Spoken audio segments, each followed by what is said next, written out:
সুপ্রিয় শিক্ষার্থীবৃন্দ, আজকে আমরা অত্যন্ত গুরুত্বপূর্ণ একটি ক্লাস নিয়ে হাজির হলাম। তো এখানে আমরা আজকে শিখব মধ্যক নির্ণয়। তো মধ্যক কিভাবে নির্ণয় করতে হয় সেই ক্লাসটি আজকে আমরা পরিপূর্ণভাবে দেখব। এই ক্লাসটি যদি তুমি করো তাহলে এখান থেকে মধ্যক সংক্রান্ত যে কোনো প্রশ্ন আসলে তুমি অ্যান্সার করতে পারবে ইনশাআল্লাহ। আর এই ক্লাসটি দেখার পরে তুমি অবশ্যই বুঝে যাবে কিভাবে মধ্যক নির্ণয় করতে হয়। তো চলো আমরা আজকের ক্লাসে মধ্যক নির্ণয় শিখব। তো প্রথমেই তোমাদের যে প্রশ্নপত্র থাকবে সেখানে কিন্তু এই দুইটা মান দেওয়া থাকবে প্রশ্নে, শ্রেণীব্যাপ্তি এবং গণসংখ্যা। তো এই দুইটা মান তোমরা প্রথমে এইভাবে আমি যেভাবে কলাম করে এবং সারি আকারে লিখেছি এভাবে লিখে নিবে। এই দুইটা মান কিন্তু পরীক্ষায় প্রশ্নে দেওয়া থাকবে। তো এই দুইটা মান সুন্দর করে লিখবে। এখানে শ্রেণীব্যাপ্তির জায়গায় স্টুডেন্ট সংখ্যা যেটাই থাক, বয়স, জনসংখ্যা যে কোনো কিছু থাকতে পারে। তো এখানে তোমরা এইভাবে লিখে নেবে, শ্রেণীব্যাপ্তি দিয়ে এইভাবে তুলে নিবে। আর এখানে গণসংখ্যা থাকবে। তো তারপরে পাশের লাইনে এখানে একটা ক্রমযোজিত গণসংখ্যা তোমাকে হেডিং দিতে হবে। তো এটা কি জিনিস?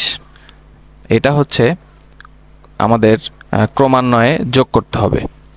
তো এখানে এই 6 আছে, এই 6টা প্রথমে বসে যাবে। তো এই 6-এর সাথে এই 8-এর যোগ করে এই ফাঁকা ঘরে দ্বিতীয় সারিতে বসাতে হবে। তাহলে 8 এবং 6 যদি আমরা যোগ করি তাহলে এখান থেকে আমরা পাবো 14। 14 আর 12 যদি যোগ করি তাহলে এখান থেকে পাবো হচ্ছে 26, 26। 26 আর 22 যোগ করলে আমরা পাবো হলো 48। 48 আর 5 যদি যোগ করি এখান থেকে পাবো 53। 53 এবং 7 যোগ করলে এখান থেকে পাবো 60। তো এখানে একটা কথা মনে রাখবে, এখানে এই মোট যে গণসংখ্যা এবং এই সর্বশেষ লাইনের যে ক্রমযোজিত গণসংখ্যা এই দুইটা কিন্তু মিলে যাবে। তো এখন আমাদের কোনটার পরিচয় কি এটা আমরা একটু দেখে নিব। তো এখানে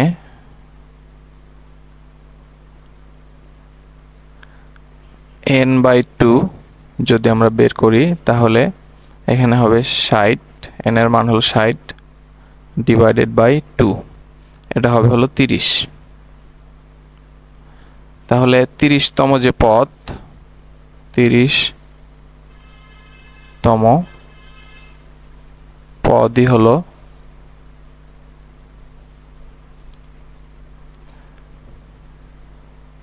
মধ্যক। তাহলে আমাদের 30তম পদ হবে আমাদের মধ্যক। তাহলে এখান থেকে দেখো এই যে প্রথম যে ক্রমযোজিত গণসংখ্যা আমরা বের করলাম, এখানে আছে হলো 1 থেকে 6, এখানে আছে 7 থেকে 14, এখানে আছে 15 থেকে 26, এখানে 27 থেকে 48। তাহলে এখানেই কিন্তু আমাদের 30তম পদটা আছে। তো এইটা হচ্ছে আমাদের 27 থেকে 48, তার মানে এটার মধ্যেই 30তম পদ লুকায়িত আছে। তাহলে 30তম পদের যে শ্রেণীব্যাপ্তি তাহলে সেটা হলো 61 থেকে 70। এটা কিন্তু আমরা বুঝতে পারলাম। কিভাবে বুঝতে পারলাম?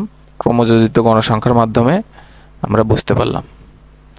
তাহলে 30তম পদের অবস্থান, 30তম পদের অবস্থান এটা কোথায়? এটা হলো 61 থেকে 70। 61 থেকে 70-এর মধ্যেই এই পদের অবস্থান। তো এখন আমরা এই এল, এফসি, এফএম এবং এইচ এটা কিন্তু বের করে নিব। তাহলে এলটা কি? এলটা এখানে বলা হচ্ছে মধ্যক শ্রেণীর নিম্ন সীমা। তো মধ্যক শ্রেণী তো আমরা বের করলাম, এইটা হচ্ছে মধ্যক শ্রেণী, এটা হলো মধ্যক শ্রেণী। এর নিম্ন সীমা, এর নিম্ন সীমা দেখো এখানে কত বের করলাম? 61। 61। এই যে এখান থেকে কিন্তু আমরা বলে নিয়েছি 61 হবে নিম্ন সীমা। এখন আমরা বের করব এফসি। তাহলে এলটা বের করলাম, এখন আমাদের বের করতে হবে এফসি। তো এফসি হলো মধ্যক শ্রেণীর পূর্ববর্তী শ্রেণীর যোজিত গণসংখ্যা। তো মধ্যক শ্রেণীর পূর্ববর্তী গণসংখ্যা হলো পূর্ববর্তী শ্রেণী হলো যেটা, এর নিতে হবে যোজিত গণসংখ্যা। তাহলে যোজিত গণসংখ্যা হলো 26। তাহলে এখান থেকে আমরা এফসি সমান পাচ্ছি হলো 26। এফএম, আমরা এখন এফএমটা বের করব। এফএম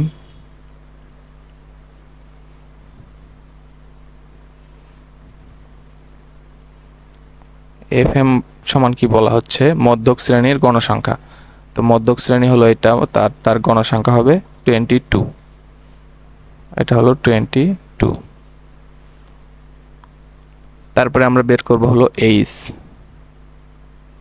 এইচ সমান সমান, দেখো এখানে ব্যবধান কত, 31 থেকে 40, এটা কিন্তু 10।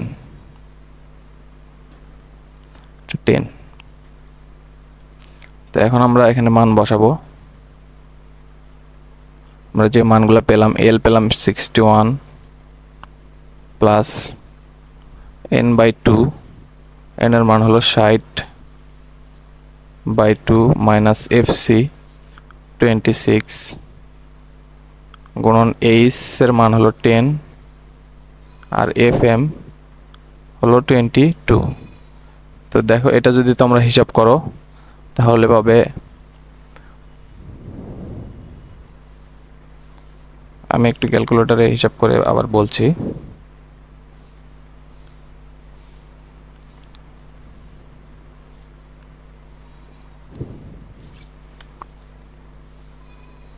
এটা তোমরা হিসাব করলে পাবে হলো 65.34, এরকম একটা মান আসবে। তো এটাই আমাদের হবে অ্যান্সার।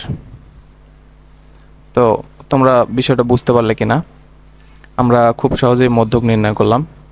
আমাদের এই সূত্রটা আমাদের মাথায় রাখতে হবে, তাহলে কিন্তু আমরা খুব সহজে মধ্যক নির্ণয় করতে পারবো। তো তোমাদের অসংখ্য ধন্যবাদ।